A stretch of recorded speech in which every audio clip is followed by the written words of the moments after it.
It's funny how we can convince ourselves we're living the perfect life. If someone had asked me a year ago, I'd have told them my marriage was a model of success.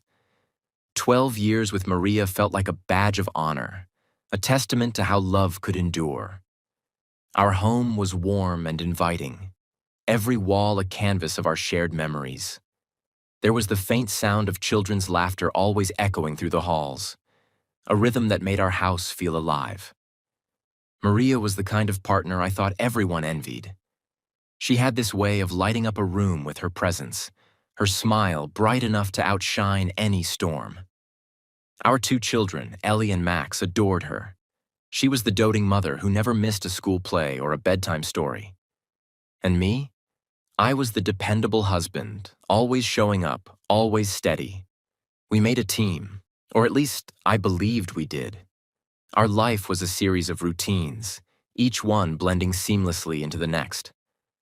Monday mornings were chaotic as the kids scrambled for school, but by Thursday nights, we'd settled into a peaceful rhythm, catching up over dinner while the kids played. On weekends, we took family walks, stopping for ice cream at a little shop Maria loved. If there was such a thing as happiness in its purest form, I thought I'd found it in those moments. Of course, hindsight is cruel. Looking back, I can see the cracks now, tiny fissures I had ignored or dismissed as normal. Maria's occasional sighs when I asked how her day went, the nights she'd go to bed early with a vague, "I'm just tired," and the way she seemed to fade into the background during family moments. I chalked it up to stress or the natural ebb and flow of marriage. Every couple has their struggles, right? I told myself we were fine because I needed to believe we were fine. It's amazing how blind love can make you. I didn't question her when she started canceling our usual Saturday night movie marathons. I didn't push back when she opted out of family outings, saying she needed some me time. It didn't occur to me that the distance I was feeling wasn't just in my head. It was real, tangible, and growing by the day. Still, I clung to the image of our perfect life. I thought about our anniversary dinner last year when Maria surprised me with a scrapbook of our journey together. Each page was filled with photos, ticket stubs, and little notes we'd written to each other. That was love, wasn't it? That was commitment. Surely a relationship that had survived over a decade couldn't just unravel overnight. But it didn't unravel overnight. The unraveling was slow, almost imperceptible, like a thread being tugged quietly until the fabric began to fray. I didn't realize how much Maria had changed. Or maybe I didn't want to.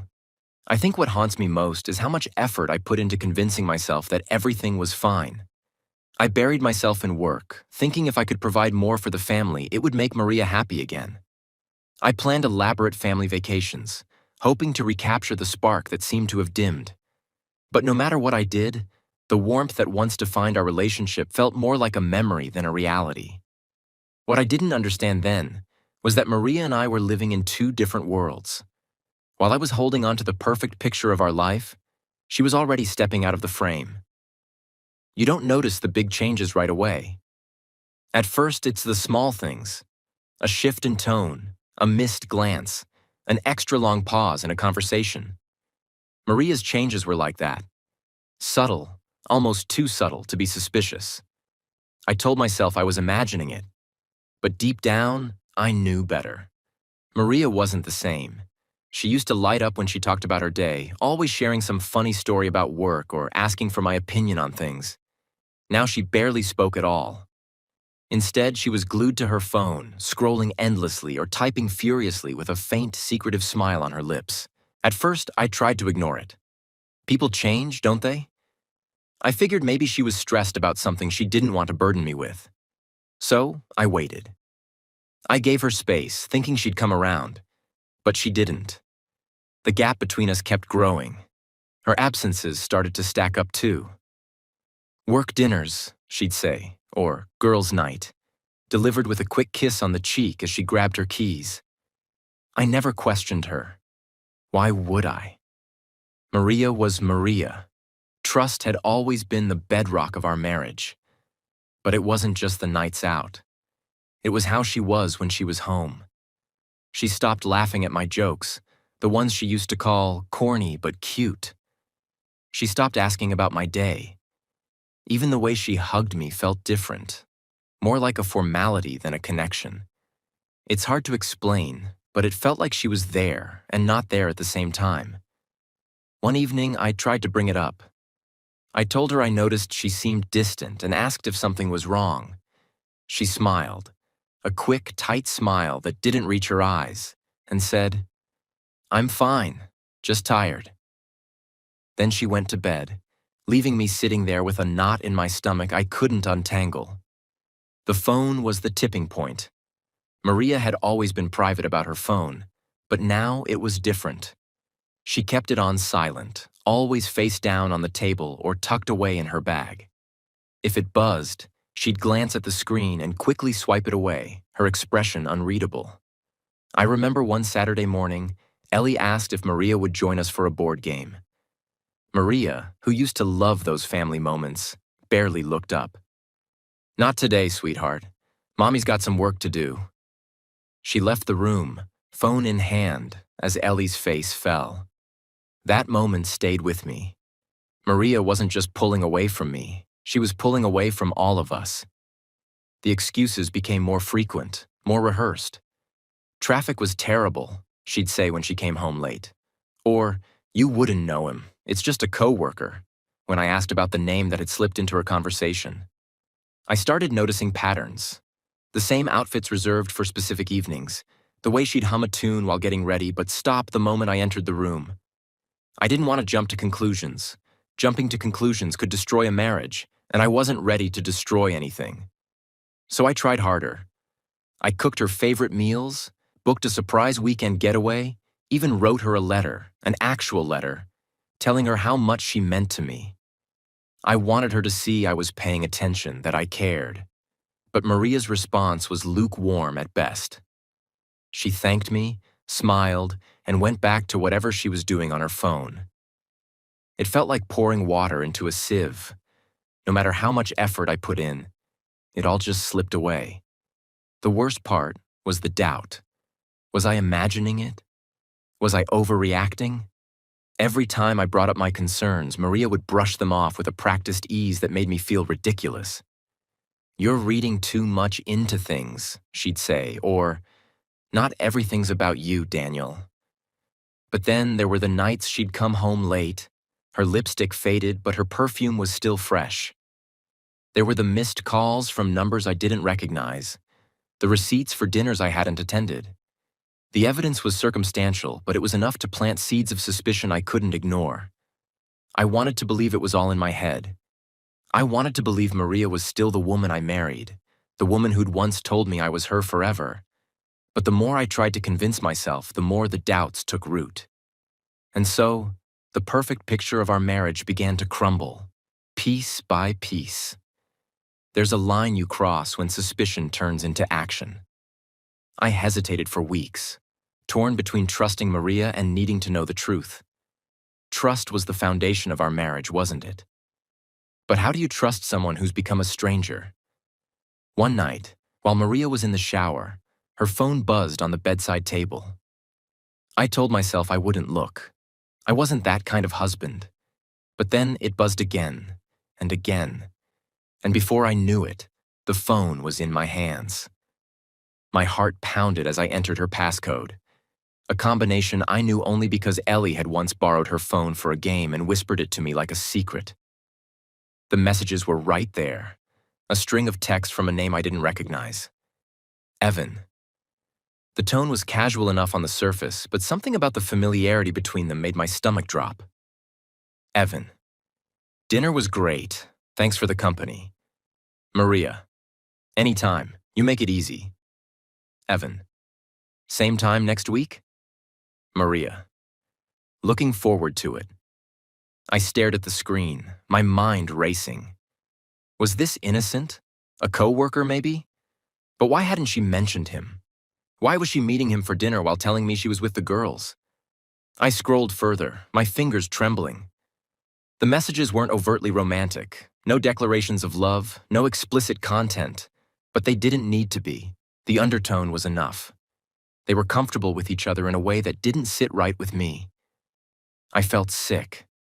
My hands shook as I put the phone back exactly as I'd found it. I sat on the edge of the bed, staring at the closed bathroom door, hearing the faint sound of Maria humming a song I didn't recognize. In the days that followed, I tried to act normal, but it was impossible. Every time Maria picked up her phone, I wondered if she was texting him. Every time she left the house, I wondered if she was going to meet him. My mind became a battlefield, and suspicion was winning every fight. I started noticing things I hadn't before. Maria's sudden interest in her appearance, the way she'd linger over her reflection before leaving for one of her work dinners. There was the new perfume, the one she hadn't mentioned but wore religiously. And then there were the nights she came home smelling like wine and laughter, a smile playing on her lips as she slipped out of her heels. I tried to confront her, indirectly at first. "How was girls' night?" I'd ask, watching her closely. Her answers were always breezy, nonchalant, as if she couldn't fathom why I was asking.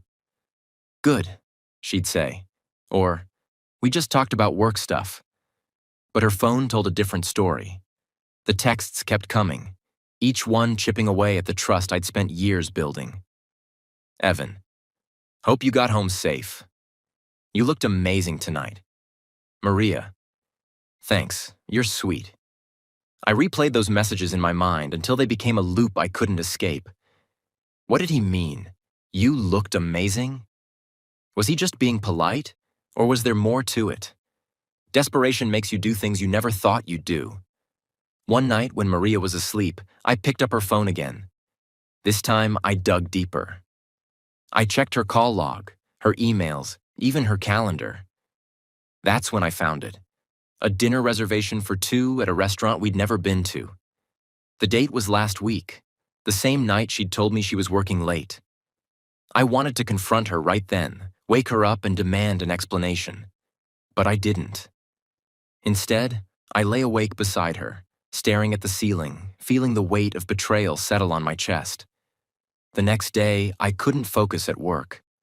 My mind kept circling back to Evan, this man I'd never met but already hated. Who was he? What did he mean to Maria? Did he know she had a husband and 2 kids waiting at home? I knew I couldn't let it go. I had to know the truth, even if it shattered me. But how do you ask the woman you love if she's falling for someone else? How do you prepare yourself for an answer you're not ready to hear? That night, as Maria kissed the kids goodnight and settled into bed, I watched her closely. She looked so peaceful, so unbothered, as if she wasn't hiding a thing. I wanted to believe her, to trust that the woman I married was still in there somewhere. But the texts, the dinners, the lies, they were undeniable. The perfect picture of our life was gone. All that was left were questions I wasn't sure I wanted answered. There's a peculiar weight in the air when you've decided to confront someone you love. It's heavier than anger, more suffocating than fear. That night, as Maria sat on the couch scrolling through her phone, I felt that weight pressing down on me. The kids were asleep, the house was quiet, and the moment seemed perfect, too perfect, for a conversation I wasn't ready to have but couldn't delay any longer. I cleared my throat, my voice betraying the calm I was trying to project. "Maria, can we talk?" She glanced up briefly, her expression unreadable. "Sure. What's on your mind?" I hesitated, searching for the right words. But how do you start a conversation about betrayal? "I've noticed you've been distant lately," I said, careful to keep my tone neutral. "You're out more often, spending a lot of time on your phone. It feels like something's changed between us." Maria sighed, setting her phone aside. "Daniel, we've been married for 12 years. Of course, things change, people change." Her response felt rehearsed, too smooth to be spontaneous. I pressed on. "Is there something you're not telling me? Someone?" For a moment, her expression flickered. Guilt, surprise, maybe both. But she quickly masked it with a look of irritation. "What are you trying to say?" I took a deep breath, summoning every ounce of courage I had. I saw the messages, Maria. From Evan. I know you've been meeting him. Her face froze, the color draining from her cheeks. For a brief second, I thought she might deny it, but then she leaned back, her posture defiant. So, what if I have? He's a friend, Daniel. Someone I can talk to. A friend? I repeated, my voice cracking. Friends don't make dinner reservations at romantic restaurants or send texts about how amazing you look. Maria's eyes narrowed, her irritation morphing into something colder. Maybe I needed someone who actually listens to me. Someone who doesn't just assume everything is fine because we're following the same routine every day. Her words cut deeper than I expected. I listen, I protested. I've always listened. If you're unhappy, why didn't you just tell me? She shook her head, a bitter smile playing on her lips. You wouldn't understand. You're too comfortable in this little life we've built. I'm suffocating, Daniel. I need more. I stared at her, my mind struggling to process what she was saying. More? What does that even mean? More than your husband and your children? Her next words hit me like a sledgehammer. I want to go on a date with Evan. The room seemed to tilt, my breath catching in my throat. You what? I need to know if this feeling is real, she said, her tone disturbingly calm. I'm not saying I want to end our marriage. I just want to explore this connection. Maybe it'll help me figure out what I really want. I couldn't believe what I was hearing. You think dating another man will help you figure out our marriage? Do you even hear yourself right now? She met my gaze, unflinching. I'm being honest with you, Daniel. Isn't that what you wanted? No, I said, my voice trembling. What I wanted was a wife who respected me, who respected our family. Not someone who thinks it's okay to explore her feelings with another man. Maria sighed, running a hand through her hair. This is why I didn't want to tell you. You're so rigid, so black and white about everything. Life isn't that simple, Daniel. Her words stung, but I refused to back down. What about the kids? Did you think about them? About how this could destroy our family? I love our children, she said firmly. This isn't about them. It's about me, about us. I laughed bitterly, the sound foreign even to me. Us? Maria, there is no us if you're dating another man. Do you even realize what you're asking me to accept? She didn't answer, her silence more damning than any words she could have spoken. I stood up, my body shaking with anger and heartbreak. If you go through with this, Maria, there's no coming back. You're not just risking our marriage. You're throwing it away. She looked away, her expression unreadable. I don't want to fight, Daniel. I need time to figure things out. Figure things out? I repeated, my voice rising. You don't figure things out by betraying the person you promised to love forever. Maria stood too, her eyes flashing with frustration. I'm trying to be honest with you, Daniel. Isn't that better than sneaking around? I couldn't believe her audacity. You don't get points for honesty when what you're being honest about is tearing our family apart. The conversation ended there, the silence between us louder than any argument. That night I slept on the couch, staring at the ceiling, trying to make sense of what had just happened. Maria's words replayed in my mind, each one a dagger to my heart. She wanted to find herself, to explore something that had no place in our marriage. I didn't know what hurt more, the betrayal itself or the casual way she justified it. The perfect picture of our life wasn't just cracked anymore. It was shattered. There's a moment when heartbreak turns into resolve, when the questions that haunt you stop being about why and start being about how. How could Maria do this? How deep did her betrayal go? And most importantly, how could I protect myself and my children from the fallout of whatever this was becoming? I couldn't let the confrontation be the end of it. I needed clarity, proof, something tangible to ground myself in a reality that felt like it was slipping away. Maria's casual admission about wanting to date Evan had left me reeling, but it also left me determined. If she wasn't going to tell me the full truth, I would find it myself. That's when I made the call.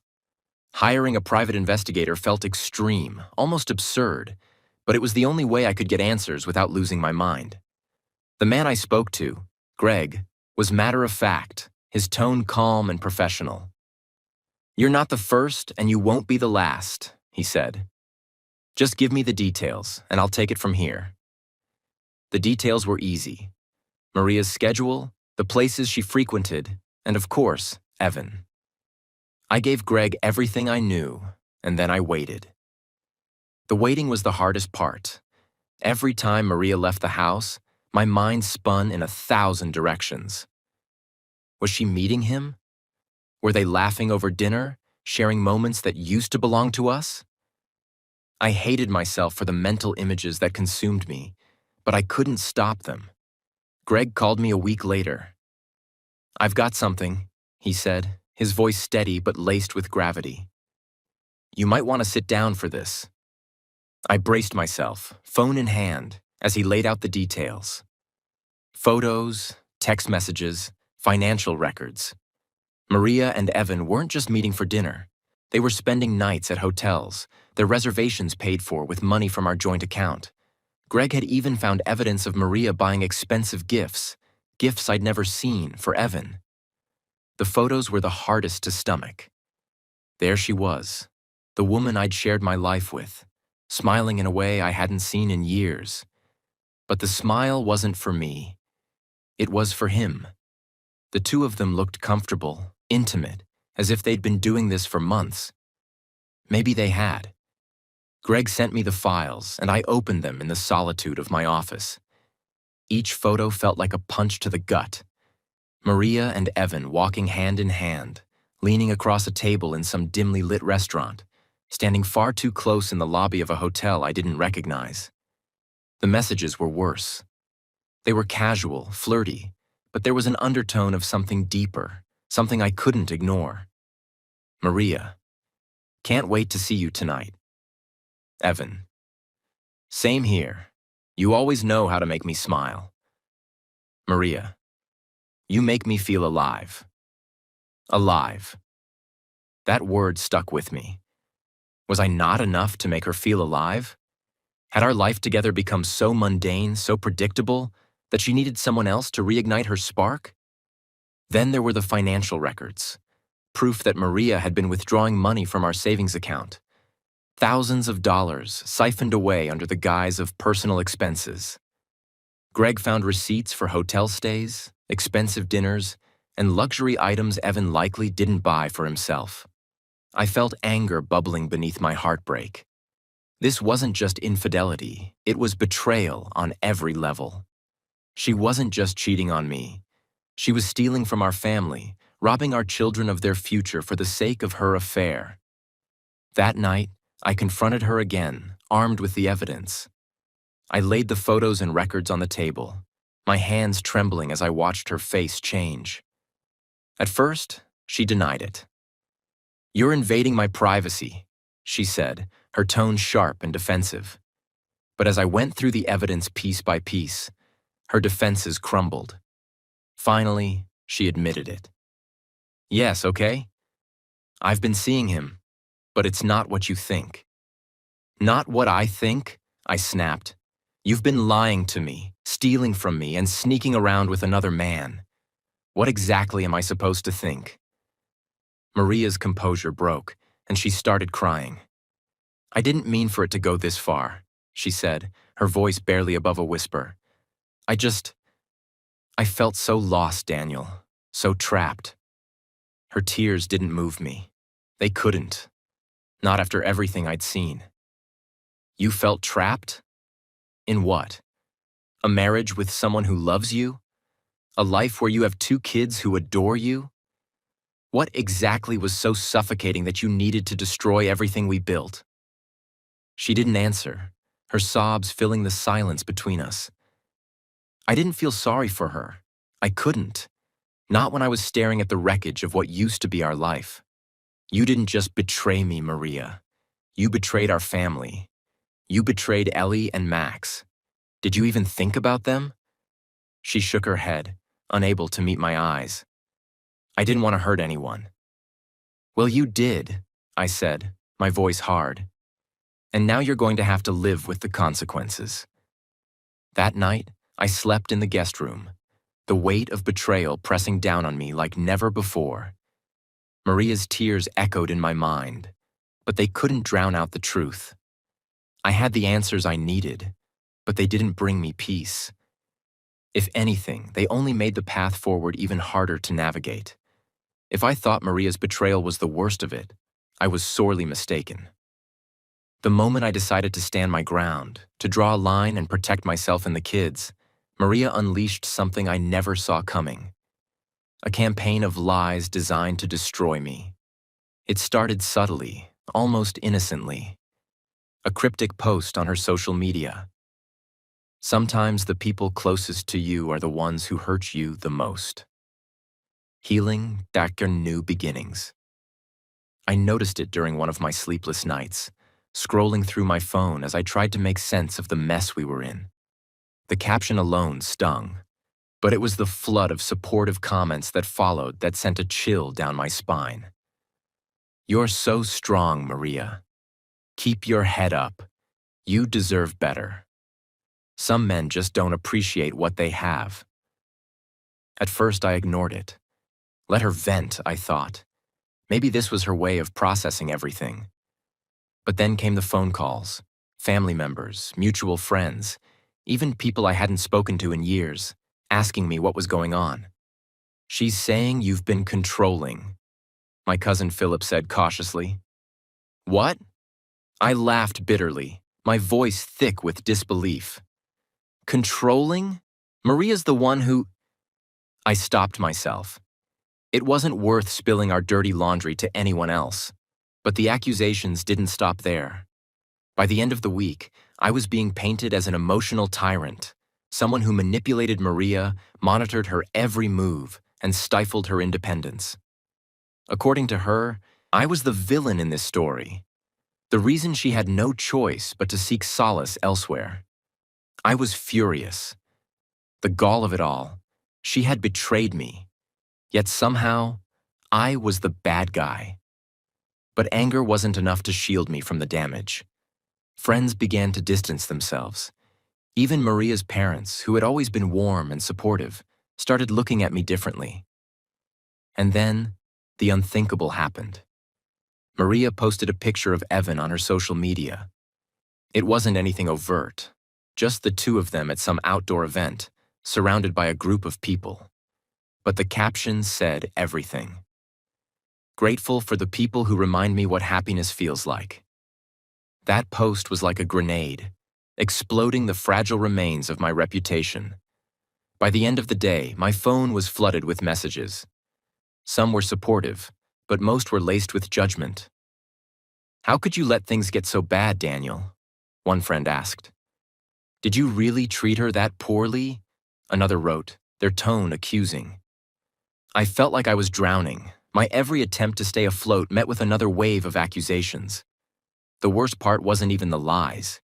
It was the fact that people believed them. At work, I caught colleagues whispering behind my back, their conversations halting the moment I walked into the room. Even the kids' school got involved when one of Ellie's teachers pulled me aside to discuss her emotional well-being. Apparently, Ellie had mentioned that her mom and dad were fighting, and Maria had spun that into me creating a toxic home environment. I couldn't take it anymore. I had to fight back, but how? Maria's tactics were insidious, playing on people's sympathies and exploiting the trust we'd built over the years. She was the victim in everyone's eyes, and I was the monster. That's when I decided to document everything. Every text message, every email, every interaction. I combed through Greg's investigation files, pulling out the clearest pieces of evidence. Photos of Maria and Evan at hotels, the financial records showing her misuse of our funds, even messages from Evan's ex-wife that painted him as a serial manipulator. I wasn't going to let Maria rewrite the narrative. Not when my children's perception of me was at stake. But Maria wasn't done. Her social media posts escalated, now directly accusing me of being emotionally abusive. "It's hard to heal when you're still living in the shadow of your abuser," she wrote one day, accompanied by a photo of her looking wistful on a park bench. The comments section was a flood of sympathy and support. That post was the final straw. I reached out to Claire, my lawyer, and explained everything. "We need to get ahead of this," I said, my voice trembling with a mix of desperation and determination. Claire nodded, her expression serious. "We'll handle it, Daniel. The truth always comes out, but you need to stay calm and focused. Don't engage with her publicly. It'll only make things worse." It was easier said than done. Every time Maria posted another lie, I wanted to shout the truth from the rooftops. But I held back, trusting Claire's advice. Behind the scenes, we began building my case. Claire drafted a cease and desist letter demanding Maria stop defaming me online. When that didn't work, we prepared to bring her actions into the legal battle that was already looming over us. Meanwhile, I focused on the kids, doing everything I could to shield them from the chaos. I didn't want them to see the bitterness that had taken root between their mother and me. They deserved better than that. But Maria wasn't just fighting me in public. She was fighting me at home, too. Every conversation became a minefield, every interaction laced with tension. It was like living with a stranger who wore my wife's face, her words and actions aimed at breaking me down. Despite it all, I refused to give up. Maria might have been louder, but I had the truth on my side. And as the battle escalated, I knew one thing for certain. I wasn't just fighting for myself. I was fighting for my children, for the life we deserved, and for a future where lies couldn't overshadow the truth. There's a strange sense of finality when you walk into a courtroom for the first time, especially when the person sitting across from you is someone you once promised to love forever. I never thought my marriage to Maria would come to this. A battle played out in front of lawyers, a judge, and an audience of onlookers. But here we were, our lives under a microscope, every detail scrutinized and weaponized. Claire, my lawyer, was a pillar of confidence. From the moment we sat down to prepare, she reassured me that we had a strong case. "The truth is on your side, Daniel," she said, her tone firm. "Maria's actions speak louder than her words, and we'll make sure the court sees that." Still, I couldn't shake the nerves. I was fighting for everything that mattered: custody of Ellie and Max, my reputation, and the remnants of a life I'd worked so hard to build. Maria, on the other hand, seemed to thrive in the chaos. She arrived at the courthouse with a polished smile, her demeanor calm and composed, as though this was just another performance for her growing audience of sympathizers. The first day of the hearing was grueling. Maria's lawyer wasted no time painting me as the villain in our story. He described me as controlling, emotionally unavailable, and indifferent to Maria's needs. I sat there, fists clenched under the table, as lie after lie filled the air.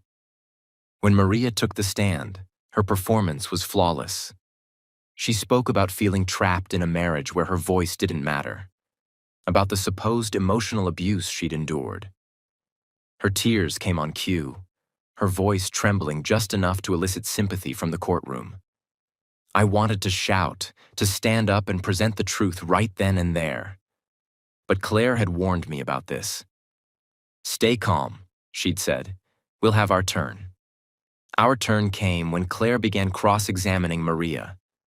With surgical precision, she dismantled Maria's claims, presenting evidence that contradicted her every word. "You mentioned feeling financially constrained in your marriage," Claire began, her tone neutral. "Could you explain these charges on your joint account?" She held up copies of receipts, hotel stays, expensive dinners, luxury items, all paid for during Maria's supposed work dinners.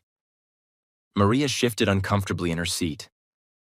"Those were personal expenses," she said weakly. "For Evan?" Claire pressed, her voice sharp. Were these personal expenses for the man you admitted to seeing during your marriage? Maria's composure faltered, her gaze dropping to her lap. Claire didn't let up. You also claimed emotional abuse, she continued. But isn't it true that you launched a public smear campaign against your husband on social media, accusing him of controlling behavior without any evidence? I needed support, Maria said, her voice defensive. Support for what exactly? Claire asked. For betraying your husband and lying to your family and friends? The courtroom was silent except for the faint shuffle of papers. Maria had no answer, her silence louder than any confession. Claire didn't stop there. She brought in testimonies from Greg, the private investigator, who presented undeniable evidence of Maria's affair. Photos of her and Evan, text messages, financial records. It was all laid bare for the court to see. But the most damning testimony came from Evan's ex-wife, a woman I'd never met but who had agreed to speak on my behalf. Her words were calm but devastating. She described Evan as a serial manipulator, someone who thrived on creating chaos in others' lives. She painted a picture of a man who had destroyed her marriage in much the same way he was now destroying mine. By the time Claire rested our case, Maria's carefully crafted narrative had crumbled. Her lawyer tried to recover, spinning new angles and questioning my integrity, but the evidence was overwhelming. When it was my turn to take the stand, I spoke from the heart. I didn't sugarcoat my mistakes. I admitted that I'd been so focused on providing for my family that I'd overlooked Maria's growing unhappiness. But I also made it clear that I'd never once disrespected her, lied to her, or betrayed her trust. I'm not here to vilify Maria, I said, my voice steady. I'm here because I love my children, and I want what's best for them. I want them to grow up in a stable, honest environment where they're surrounded by love, not deceit. The judge listened intently, his expression neutral but attentive. When the hearing concluded, we were told the ruling would come the next day. That night was the longest of my life. I barely slept, replaying every moment of the trial in my head, wondering if I'd done enough. The next day, as we gathered in the courtroom for the ruling, I felt a mix of fear and hope. The judge's words were measured, his tone firm as he addressed both sides. He acknowledged the difficulties of our situation, but made it clear that the evidence couldn't be ignored. Maria's actions, he said, demonstrated a pattern of deceit and irresponsibility that made her unfit for primary custody at this time. The ruling granted me primary custody of Ellie and Max, with Maria allowed supervised visitation. The judge emphasized that this arrangement was in the best interest of the children, giving Maria a chance to prove she could prioritize their well-being over her own selfish desires. As the gavel struck, I felt a wave of relief wash over me. It wasn't a victory. It didn't feel like one.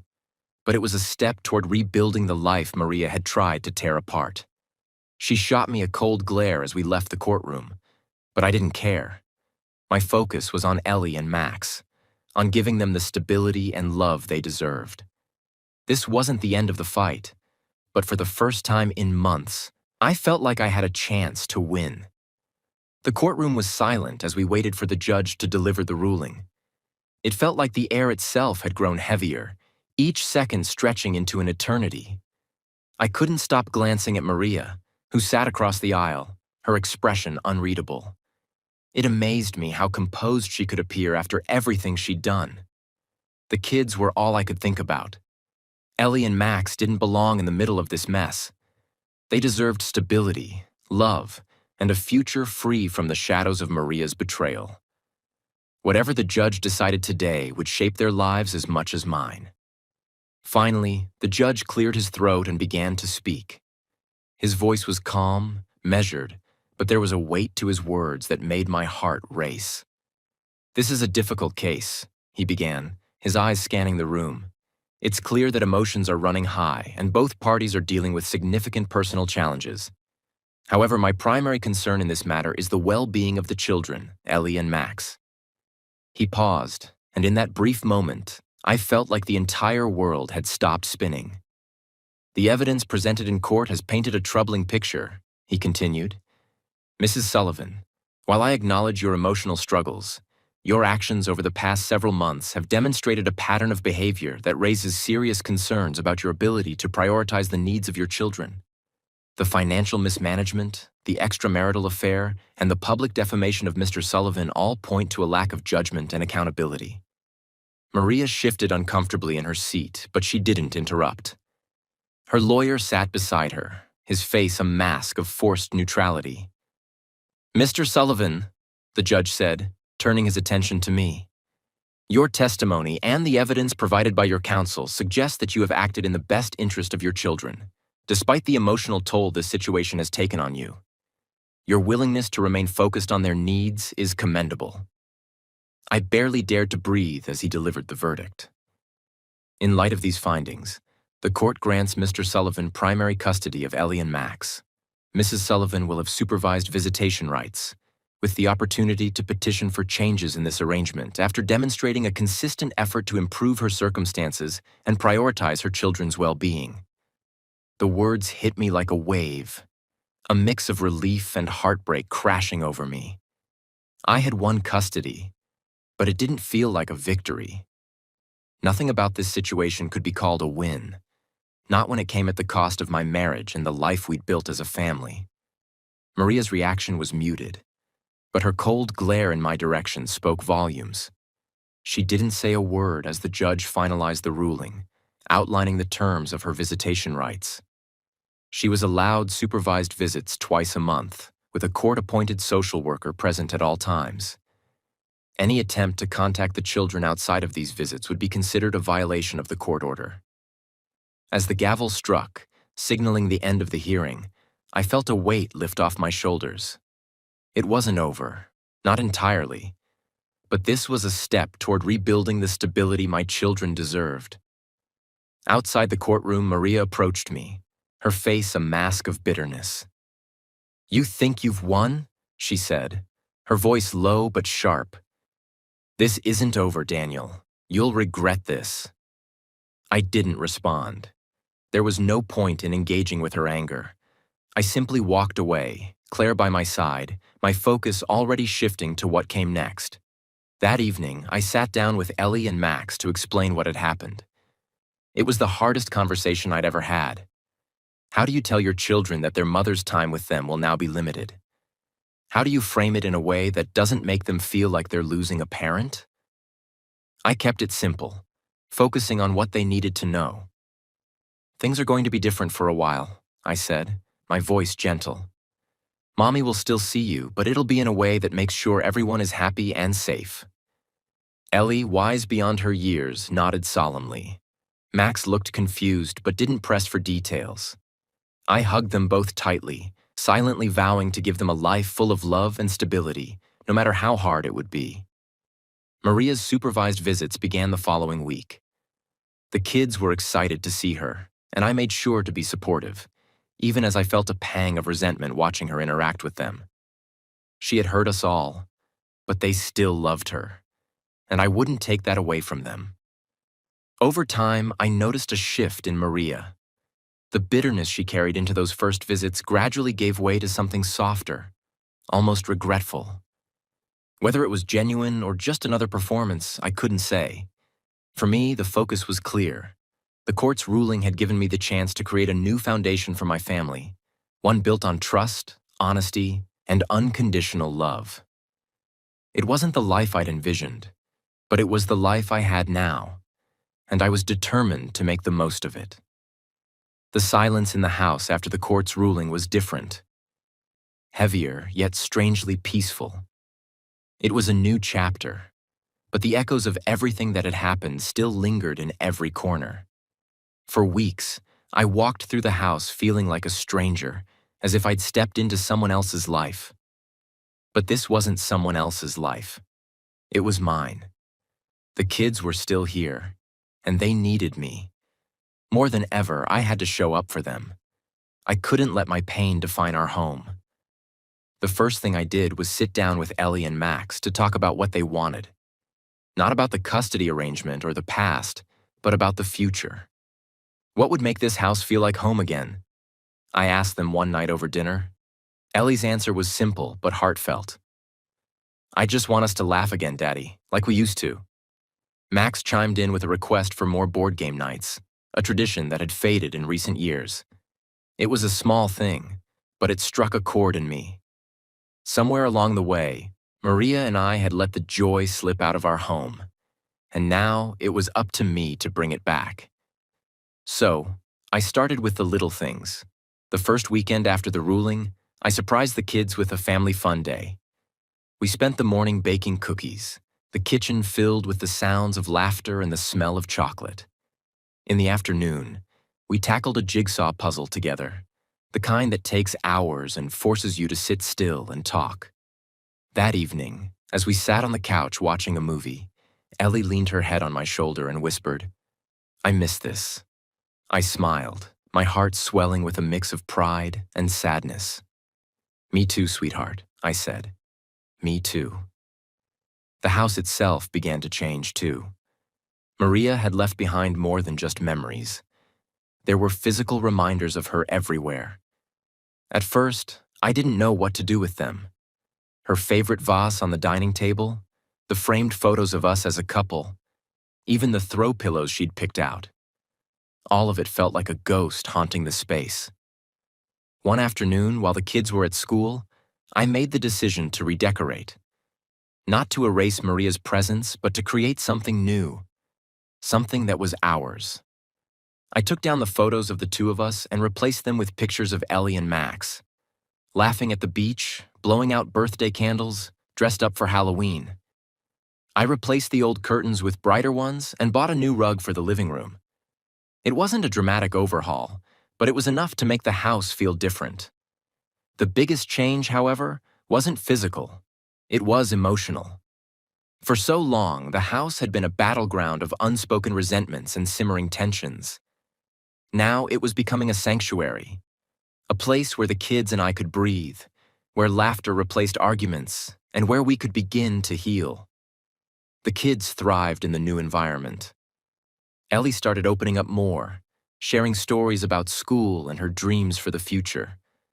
Max, who had always been quieter, became more outgoing, his smile appearing more often. One evening, as we played a board game Max had insisted on bringing out, Ellie paused and looked at me. "Are we going to be okay, Daddy?" she asked, her voice tinged with both hope and doubt. I leaned forward, meeting her gaze. "We're more than okay, Ellie," I said firmly. "We're strong, we've got each other, and that's all we need." It wasn't just the kids who needed this reassurance. I needed it too. Saying the words out loud made them feel real, like a promise I was determined to keep. Over time, I began to notice something else. I was changing too. The bitterness I'd carried in the weeks following the court ruling started to fade. I stopped replaying the arguments with Maria in my head, stopped dwelling on the betrayal. It wasn't forgiveness, not yet, but it was acceptance. I realized that holding on to the anger only hurt me, not her. My focus needed to be on the present, on building a life for my children that wasn't defined by the mistakes of the past. That life took shape in small, unexpected moments. Ellie and Max helping me cook dinner, the three of us laughing at my failed attempts to flip pancakes. Movie nights on the couch, wrapped in blankets and surrounded by popcorn. Even the mundane tasks, helping Ellie with her homework, teaching Max how to tie his shoes, became meaningful in a way I hadn't appreciated before. One day, as I watched the kids playing in the backyard, I realized something. Our house wasn't just a house anymore. It was becoming a home again. Not because of its walls or its furniture, but because of the love we were rebuilding within it. It wasn't easy. There were still tough days, moments when the weight of everything threatened to overwhelm me. But those moments were becoming fewer and farther between. In the quiet of the evenings, after the kids had gone to bed, I often found myself sitting alone in the living room, reflecting on how far we'd come. The house was peaceful now, filled with the sounds of life instead of the echoes of a broken marriage. Rebuilding wasn't about erasing the past. It was about finding a way to move forward, to create something new and stronger in its place. And as I looked at Ellie and Max, their laughter filling the air, I knew we were doing just that. Time has a strange way of healing wounds, not erasing them, but softening their edges until they no longer cut so deeply. Months passed, and life began to take on a rhythm again. It wasn't the same as before. It couldn't be. But it was ours, and it was good. Ellie and Max adjusted to the changes faster than I expected. Children are resilient in ways adults often aren't. They adapted to the new normal, spending most of their time with me, seeing Maria during her supervised visits.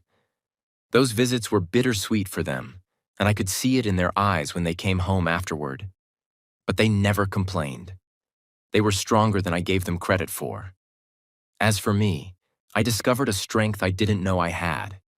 I learned how to be both father and mother, the rock my children needed. I learned how to juggle school drop-offs, meal planning, and bedtime stories without feeling like I was losing my mind. And most importantly, I learned how to find joy in the small moments. The laughter over burnt pancakes, the hugs that came out of nowhere, the quiet nights spent together on the couch. Looking back, Maria's betrayal was a storm that uprooted everything I thought I knew about love, trust, and family. But it also forced me to grow, to reassess what truly mattered. I let go of the anger, not for her sake, but for mine. Carrying it was a burden I didn't need. The house, once filled with tension and silence, became a place of warmth again. It wasn't just the decorations I'd changed or the routines we'd created. It was the love we'd built together, the laughter we'd let back in. One night, as I tucked Ellie into bed, she asked, "Are you happy, Daddy?" I thought about her question for a moment, then nodded. "I am, sweetheart, because I have you and Max, and that's more than enough." In that moment, I realized I wasn't just surviving anymore. I was living. And for the first time in a long time, I felt hope for the future.